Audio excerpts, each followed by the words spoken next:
What's going on, guys? Alex here, and right now I would like to tell you how you can start an easy smart home and what you should do and which accessories you should buy first. Let's go! So, why smart home is a good thing?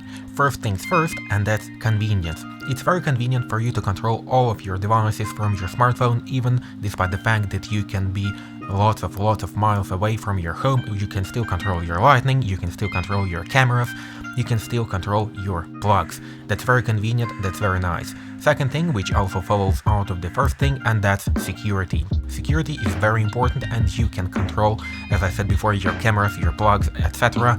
right from your smartphone, and you can control and see what's going on, and you can receive notifications from your cameras inside your apartment whether these cameras have noticed any type of movement. Also, very important thing, why smart homes and such services as if this then that still exist, and that's automatizations. Automatizations is a great thing. Let me give you a quick example. For example, as soon as you open the door, as soon as the door is open, so if door is open, so you need a sensor for the door, turns on the lighting in the hallway, so turn on lighting in the hallway, so you need to have smart bulb, and also turns on the plug with a kettle. So with an electric kettle, so you can have a nice cup of tea. So you need to have also a smart plug. And that's pretty much it. That's one of the many of automatizations which you can create using if this then that, using Google Home or Apple HomeKit automatizations. First of all, you need to choose which one of the smart assistants or virtual assistants you'd prefer. There will be Alexa from Amazon, there will be Google from Google or Google Assistant, and also Siri from Apple. It depends on which accessories do you have most, but I personally prefer Google Assistant. Google Assistant because it's smarter than Siri, because there is not enough devices which work with Google Alexa, at least in my region. So, if you have chosen Google Assistant, let me show you real quick Google Assistant, how it looks like. So Google Assistant, it may be over here, such Google Home Mini, very cheap, very convenient assistant. It costs approximately $20 on Amazon, or you can go a little bit further and get something like that. That's Google Nest Hub, and I have this Nest Hub on my bedside table, as you can see right over there, and that's a very convenient thing as well. So I can make it a stereo pair, I can make it as a push-to-talk radio between my rooms, but as you can see right now, what I have here, I use it mostly to listen to the music. The most important thing, both of these devices has Google Assistant built in, so you can control your smart home using your voice. So the next thing, as soon as you have chosen which one ecosystem you'd prefer, I suppose that if you choose Android, that will be Google Assistant, and if you choose Apple, it will be Siri or Alexa, because Siri is a little bit dumb if we're talking about context and context commands. But anyway, next thing which you need to do, I have begun with it, that's lighting, because lighting gives mood to all of your apartment, gives mood to your desk, gives mood to your room, gives mood to your apartment, and you can customize it in a very different way. Of course, I mean RGB lighting. Of course, different types of temperatures is good as well, but RGB is everything. Anyway, where should you begin? Here I can highly recommend you this firm, that's Yeelight. Yeelight is a perfect brand both for HomeKit, so both for Apple users, and for Google Home, because Yeelight can connect both to these services. And by simply buying these devices, I will make a list in the description down below. That's bedside lamp 2, that's Yeelight strip, and that's also smart bulb, which you can also see in my phone. So over there, that's smart bulb, over here light strip, and right near my camera is bedside lamp 2. They are all RGB lights, they all can be controlled using voice, using my Google Assistant. So, as soon as you have chosen your lighting, that's great. Next thing, which is a very important thing also to get, that's smart plugs. Why smart plugs? Because you can make your dumb accessories smart accessories. So I have this type of neon LED lamp. It isn't smart lamp, so in order for me to make it a smart lamp, I have connected it to my smart plug, and so I can control it using my voice. As you can see, I have used command as I'm leaving. So by using that, I have created a command, so as soon as I tell that I am leaving or that I am home, it automatically turns on or off my lighting, and also it turns off my PC.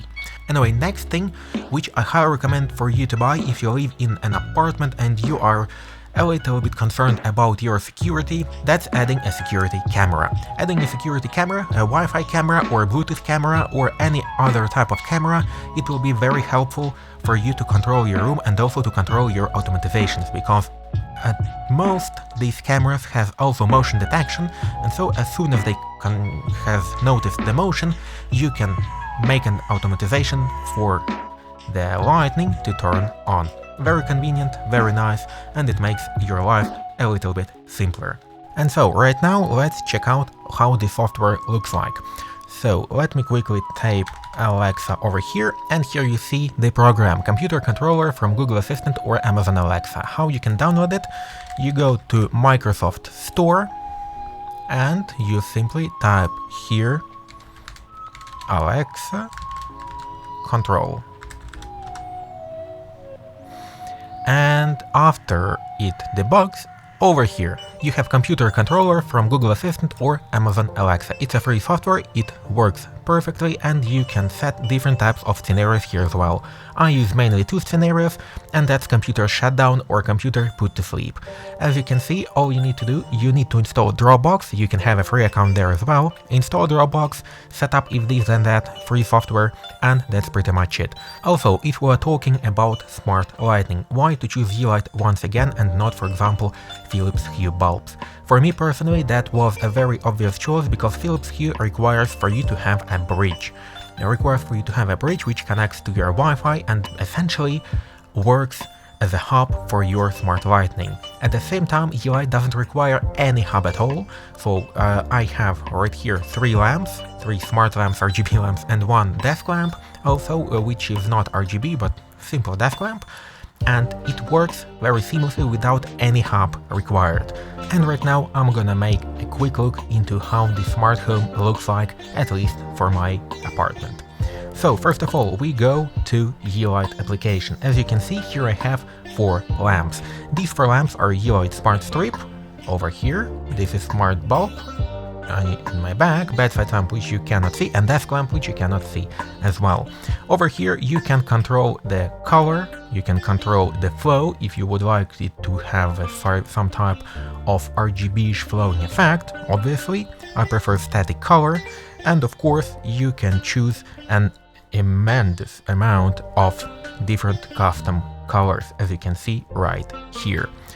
These colors are synchronized to my RGB setup on my desk.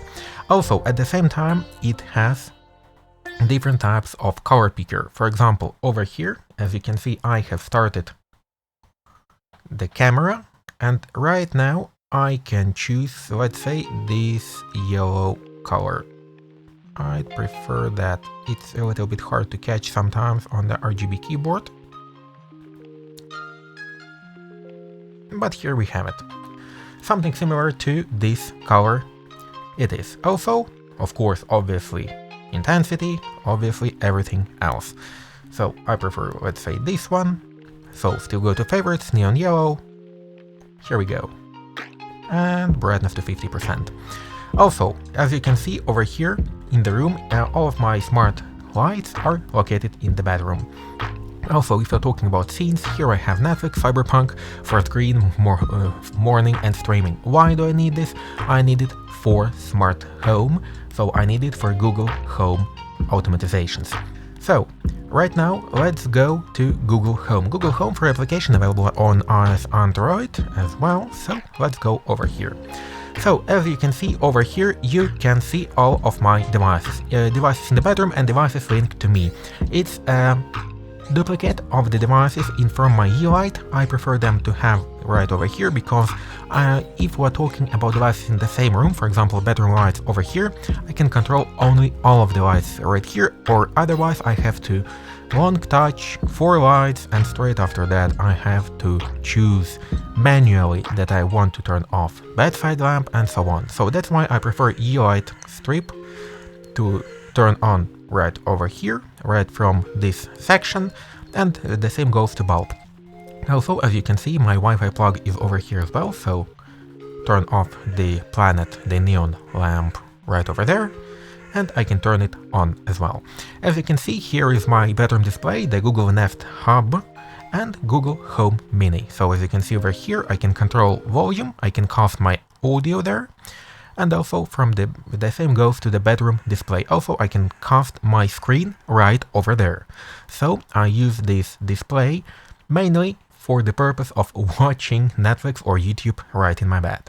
So, but still, let's go to the most important thing, and that's automatization. So for that, we need to go to routines right over there. Routines, and here we have a big amount of routines and how it works. For example, bedtime, the same which I has mentioned before.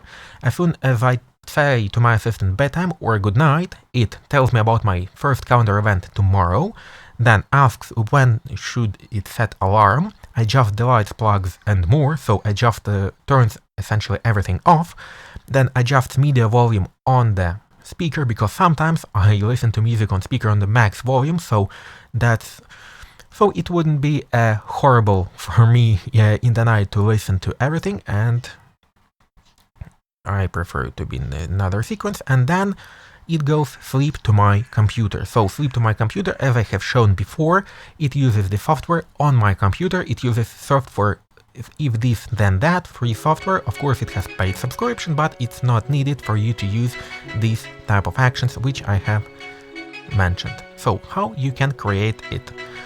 For it you need to press the plus sign at starter. So for example, when I say test at starter is added, and then you add actions. So let's say adjust home devices. So right now I would like to adjust plugs, and I would like to, so here you can see all of my smart light in my apartment. So for example, turn on Wi-Fi plug, turn on light strip, turn off desk lamp, turn off, let's say turn off all of the lights. Okay, that will be enough. I haven't saved that. My bad. So turn off, turn off, turn off, turn off, turn off. So next thing, adjust scenes. And for that, as I have mentioned before, in the eLight application we have created scenes. So edit action, and here we have those 5 scenes which I had from the eLight application. So let me go back from the bulb, and here we have 5 scenes: forest green, Netflix, cyberpunk, streaming, morning. And here we have cyberpunk, forest green, morning, Netflix and streaming. So for example, I can choose the scenes over here. It's maybe done very good if you need to add some specific color, because as you can see right here in the edit action, I can only turn on or off bulb and everything else. It goes well for the Wi-Fi plug, but it doesn't work very well if we are talking about some different colors. Also working arm security system, lock doors, and so on and so on. So next thing, so add action. What next I want to add? So for example, I can turn do not disturb on Android devices, so essentially on my tablet and my phone. I can set phone volume to 0, adjust everything.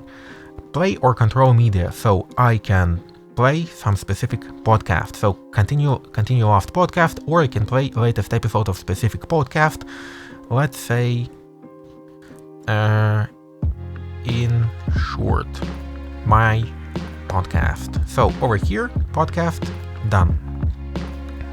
So, and let's see how good it works. So press save, and here we have test. So I can now say the magic words to call my Google Assistant, or I can press this button.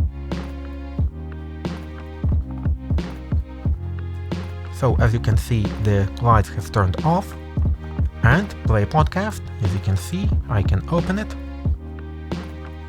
and here we have my podcast on Google Podcasts. Also, by the way, available for Apple Podcasts and Spotify. But anyway, I hope this video was useful for you. Thank you for joining, and hope to see you here next time. Peace.